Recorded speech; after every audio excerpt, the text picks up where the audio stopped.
ಹೆಸರು ಸಿರಾಜ್ ಅಂತ, ಮಗು ತಂದೆ. ಮಗು ಹೆಸರು ನಿಮ್ಸಾ ಫಾತಿಮಾ ಅಂತ, 2 ವರ್ಷ 9 ತಿಂಗಳು. ಮಗು ಈ ಥರ ಮಡಿ ಮೇಲಿಂದ ಆಟ ಆಡೋಕೆ ಹೋಗಿ ಸೆಕೆಂಡ್ ಫ್ಲೋರಿಂದ ಬಿತ್ತು. ಅವಾಗ ನಾನು ಮನೆಯಲ್ಲೇ ಇದ್ದೆ. ಅಲ್ಲಿಂದ ಒಂದು ಹಾಸ್ಪಿಟ್ಲಿಗೆ ಕರ್ಕೊಂಡು ಹೋದ್ರಿ. ಯಾರೋ ಕೆಳಗಡೆ ಇರೋರು ಕರ್ಕೊಂಡು ಹೋದರು ಎಮರ್ಜೆನ್ಸಿಗೆ. ಅಲ್ಲಿ ಹೋದರೆ ಅಲ್ಲಿ ಫುಲ್ ಕ್ರಿಟಿಕಲ್ ಇತ್ತು. ಅವರು ಏನು ಮಾಡಬೇಕಂತಾನೆ ಅವ್ರಿಗೆ ಅರ್ಥ ಆಗಿಲ್ಲ. ಅಲ್ಲಿಂದ ಇಲ್ಲಿ ಇಲಿಯನ್ಸಿಗೆ ನಾನು ಹೋಗಿದ್ಮೇಲೆ ಇಲಿಯನ್ಸ್ ಕರ್ಕೊಂಬಂದೆ.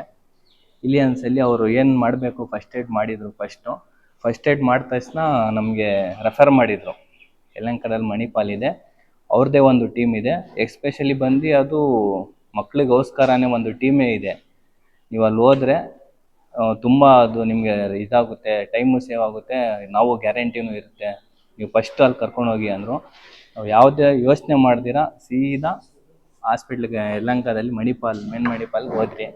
ಅಲ್ಲಿ ಹೋದ್ಮೇಲೆ ಮಗು ಕ್ರಿಟಿಕಲ್ ಯಾವ ಥರ ಇತ್ತು ಅಂದರೆ, ಕಣ್ಣು ಆಚೆ ಬಂದಿತ್ತು, ಲೆಫ್ಟ್ ಐ ಬ್ಲೀಡಿಂಗ್ ಬಂದಿತ್ತು, ಇದು ಟಿಶ್ಯೂಸ್ ಎಲ್ಲ ಆಚೆ ಬಂದುಬಿಟ್ಟಿತ್ತು.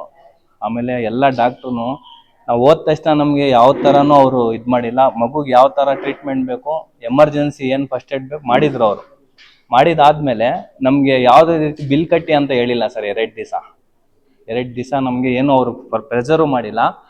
ಮತ್ತು ಟ್ರೀಟ್ಮೆಂಟು ಶುರು ಮಾಡಿಬಿಟ್ರು. ಮೆಡಿಸನ್ ತಂದುಕೊಡಿ, ನೀವು ಎಮರ್ಜೆನ್ಸಿ ಹೋಗಿ ಅಲ್ಲೋಗಿ ಇಲ್ಲೋಗಿ ಅಂತ ಯಾವುದೇ ರೀತಿ ನಮಗೆ ಇದು ಪ್ರಾಬ್ಲಮ್ಮೇ ಮಾಡಿಲ್ಲ ಸರ್ ಅವರು.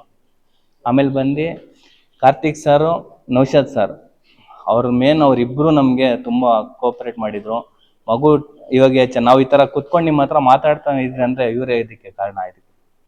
ನಾವು ಗ್ಯಾರಂಟಿನೇ ಇರಲಿಲ್ಲ ಸರ್ ಮಗು ಬಗ್ಗೆ ನಮಗೆ, ಆ ಥರ ಇತ್ತು. ಇವಾಗ ನಾವು ಇಲ್ಲಿ ಚೆನ್ನಾಗಿ ಇಲ್ಲಿ ಕೂತಿದ್ದೀರಿ ಅಂದರೆ ಇವ್ರಿಗೋಸ್ಕರ. ಮಗುನೂ ಚೆನ್ನಾಗಿದೆ, ಓಡಾಡ್ತಾ ಇದೆ, ಎಲ್ಲರಿಗೂ ಇವರೇ ತಂದೆ ಇವರೇ ತಾಯಿ ಅಂತ ಎಲ್ಲ ಇದು ಮಾಡ್ತಾ ಇದೆ, ಓಡಾಡ್ತಾ ಇದೆ, ತಿಂತಾ ಇದೆ, ಚೆನ್ನಾಗಿದೆ ಸರ್, ಏನೂ ಪ್ರಾಬ್ಲಮ್ ಇಲ್ಲ. ಹಾಸ್ಪಿಟ್ಲು ಏನು ಕೆಟ್ಟದೇನು ಬೇಸಲ್ಲ, ಚೆನ್ನಾಗಿದೆ ಸರ್, ಹೋಗ್ಬೋದು. ಪಾಪುನು ಚೆನ್ನಾಗಿದೆ. ಟ್ರೀಟ್ಮೆಂಟ್ ಏನಿಲ್ಲ ಸರ್, ಅವ್ರ ಫೌಂಡೇಶನಿಂದ ಒಂದು 75,000 ಡಿಸ್ಕೌಂಟ್ ಕೊಟ್ಟರು. ನಾವು ಒಂದು 875 ಆಗಿತ್ತು, 8 ಲಕ್ಷ ಕಟ್ಟಿದ್ದೀರಿ ಸರ್. ಹಾಂ ಸರ್, ಕೊಟ್ಟರು. ನಾವೇನು ಕೇಳಿಲ್ಲ, ಅವರೇ ಇದು ಚೈಲ್ಡ್ ಅಂತ ಹೇಳಿ, ಮಗು ಅಂತೇಳಿ ಅವ್ರ ಕಡೆಯಿಂದ ಅವರೇ ಟ್ರಸ್ಟ್ ಐತೆ ಅಂತೆ, ಅವ್ರದ್ದು ಟ್ರಸ್ಟಿಂದ ನಮಗೆ ಡಿಸ್ಕೌಂಟ್ ಮಾಡಿಕೊಟ್ಟಿದ್ದಾರೆ. ಮತ್ತು ನಾವು ಕೇಳ್ಕೊಂಡ್ರಿ ಸರ್ ಇನ್ನೊಂದು ಸ್ವಲ್ಪ ಏನಾದರೂ ಮಾಡಿ ಅಂತ, ಮತ್ತೆ ಮಾಡಿಕೊಟ್ರು ಅವರು, ಡಿಸ್ಕೌಂಟು ಮಾಡಿಕೊಟ್ರು. ಯಾರು ಬೇಕಾದರೂ ಅಲ್ಲಿ ಹೋಗಿ ಟ್ರೀಟ್ಮೆಂಟ್ ಮಾಡಿಸ್ಕೊಬೋದು ಸರ್, ಲೈಫ್ ಸೇವ್ ಆಗುತ್ತೆ.